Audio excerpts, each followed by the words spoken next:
नमस्कार, मैं हूं जर्नलिस्ट राजन। आज मेरे साथ बात करने के लिए कांग्रेस पार्टी के पूर्व राष्ट्रीय महासचिव और स्टार प्रचारक नदीम जावेद जी मौजूद हैं। हम इनसे बात करेंगे जौनपुर लोकसभा के चुनाव को लेकर के। जौनपुर में क्या रुख दिख रहा है और साथ ही उत्तर प्रदेश में क्या माहौल है, देश में क्या माहौल है, इसको लेकर के हम बात करेंगे। नदीम जी, स्वागत है आपका। शुक्रिया बहुत बहुत। आपके चैनल को मैं शुभकामनाएं देता हूं। बहुत अच्छा चैनल है, बहुत देखा जाता है और लोगों का विश्वास भी इस चैनल पर है। नदीम जी, आज फिर से आप जौनपुर में हैं। आप जौनपुर के पूर्व विधायक भी हैं, साथ ही कांग्रेस के स्टार प्रचारक भी हैं। जिस तरह से अभी चुनाव चल रहा है जौनपुर के वोटिंग को, तो पहले जौनपुर कैसे देखते हैं आप, क्या माहौल नजर आ रहा है?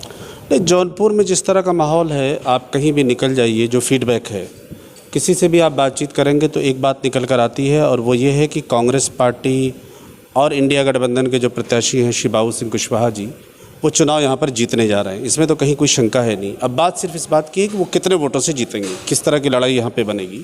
और न केवल जौनपुर सदर लोकसभा क्षेत्र की मैं बात करूँ, बल्कि जौनपुर के साथ मछली शहर लोकसभा सुरक्षित है, लालगंज सुरक्षित है, आजमगढ़ है, घोसी है। जो फीडबैक आ रहा है ओवरऑल, वो फीडबैक इस तरह का आ रहा है कि पूर्वांचल में 2014 और 2019 तो बिल्कुल भी नहीं होने जा रहा है। यहाँ पर इंडिया गठबंधन बहुत शानदार परफॉर्म करने जा रहा है और मोदी साहब की सरकार जा रही है। जिस तरह से जौनपुर की बात करें, जो इंडिया गठबंधन के प्रत्याशी हैं बाबू सिंह कुशवाहा, उनको उतारा गया है, तो क्या जातिगत आधार पे वोट खींचने के लिए इस तरह का प्रत्याशी उतारा है? देखिए, प्रत्याशी तो समाजवादी पार्टी ने उतारा है, लेकिन जाहिर है कि कोई भी राजनीतिक दल जब अपना प्रत्याशी उतारता है तो वहाँ की सारी संभावनाओं को देखते हुए, वहाँ के सोशल अम्ब्रेला को देखते हुए, वहाँ की चुनौतियों और संभावनाओं को देखते हुए प्रत्याशी को उतारता है। भारतीय जनता पार्टी जिस तरह से साम दाम नटभेद चुनाव लड़ती है, तो उसको भी मद्देनज़र रखते हुए कैसे हम नैरेटिव खड़ा करें, किस तरह का विमर्श हम खड़ा करें, चुनाव की धार क्या होगी, वैचारिक रूप से भी और ज़मीन के स्तर पर भी।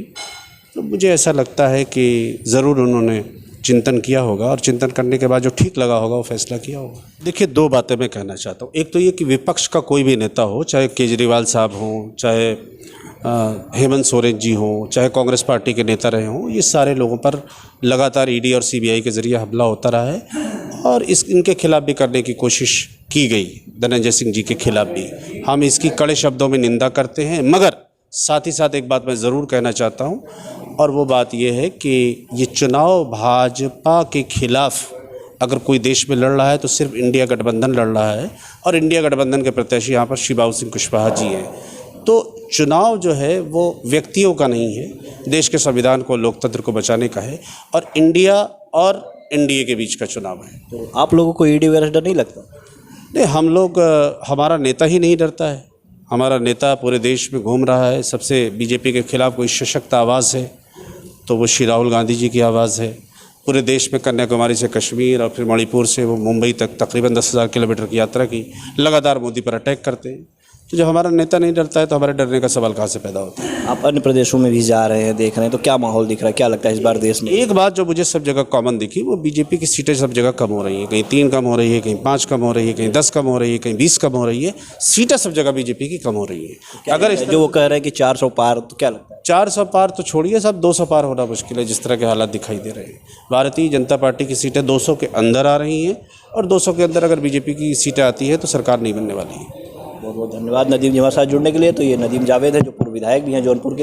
इन्होंने बड़ी बेबाकी से पूरी बात बताई और बताया कि एक बार फिर से जो है इस बार इंडिया गठबंधन की सरकार बनने वाली है और भारतीय जनता पार्टी को शिकस्त हाथ रखने वाली है।